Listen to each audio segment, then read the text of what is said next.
Popularna 75-letna voditeljica je v svoji novi službi resnice videti takole.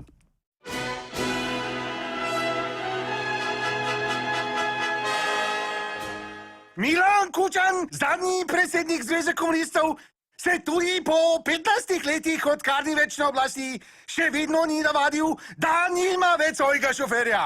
To pa še ni vse.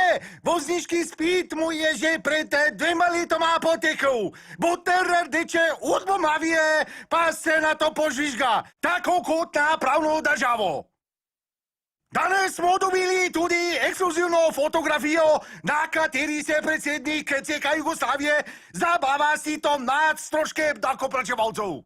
Levičarski lobiji spet iščejo načine, kako priti do denarja poštenih državljank in državljanov.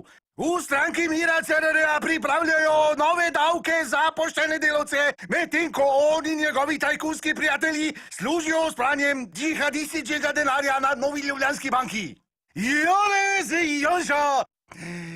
Naš predsednik je pred zimo lastnoročno nažagal drva in pokazal, da je pravi vodja naše države.